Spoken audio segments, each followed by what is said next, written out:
In American English, to kvetch means to complain, and a kvetch is someone who complains. But in Yiddish, the verb kvetchen actually means to squeeze, clutch, or cling to.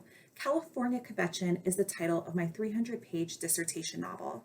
My novel is a dramatic comedy about Ruth, a Jewish millennial living in Los Angeles, who is haunted by her grandmother Eddie's ghost. The ghost clings to Ruth and only speaks in Yiddish.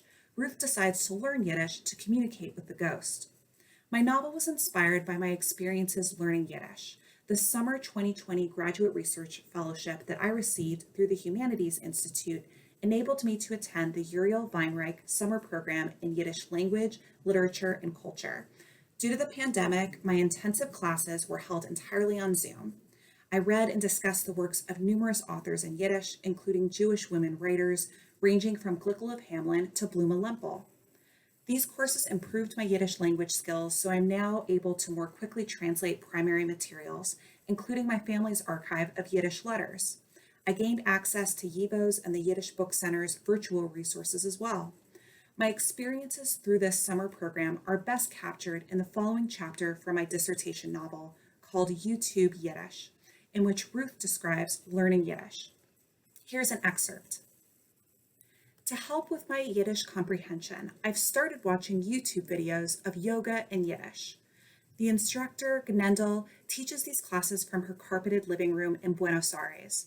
She looks like how I remember my grandmother, plump with thin, gray hair, except that she also wears thick-rimmed glasses and a spandex leopard print leotard.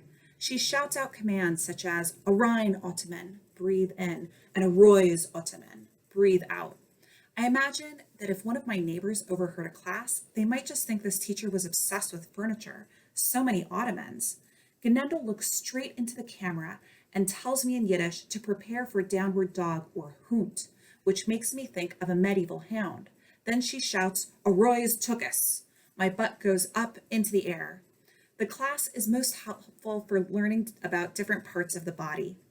I find out that toes in Yiddish are called Fußfingers, literally foot fingers. Gnendel leads a guided meditation in Shavasana, corpse pose, in which each part of the body becomes heavier and heavier. She repeats schwer, which means heavy, but it also means difficult or hard, so it feels a little less relaxing than in English. Dein Kopf, head, is schwer. Dein Bauch, stomach, is schwer. And finally, dein Tukus is schwer. Thanks to autoplay on YouTube, I also discovered video classes such as the art of Jewish pickling and sauerkraut. I'm not used to taking classes entirely in Yiddish with no instructions in English. If I make a mistake or misunderstand something, I could fall on my face or accidentally poison someone. It feels like my entire body is being submerged underwater. I am the cucumber preparing to be pickled. If before I was swimming, now I am drowning in Yiddish. I sign up for a Yiddish conversation and literature course. To warm us up at the beginning of class, the instructor, Basha, often has us play Simon Says, except in Yiddish it's called Zelda Zogt. Because I've been watching a lot of videos of yoga in Yiddish, I'm pretty good at this game. I discovered that some of the greatest works of Yiddish literature were written in the US. We talk about how I.B. Singer was criticized for portraying sex in his fiction, and how Yiddish was perceived as this language of the illicit. That's when we read the work of Bluma Lempel.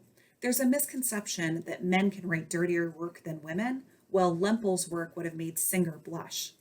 We talk about how much Yiddish literature was written by women and how important it is to keep that literature alive.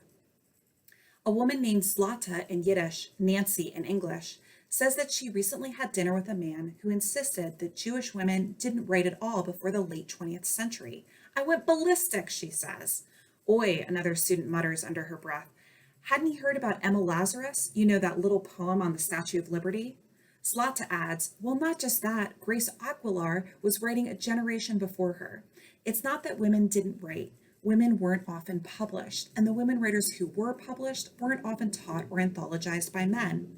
Basha clears her throat. Hevre, it goes back much farther than that. Glickl of Hamelin began writing her memoirs in Yiddish in 1691. Farvos, I begin to ask in Yiddish, give up and ask in English. Why haven't I heard of these women before? Basha pauses and responds, because the same acts of erasure that occurred hundreds of years ago are still occurring today, Ruth. That's why we're here. Thank you for listening to this excerpt from my novel.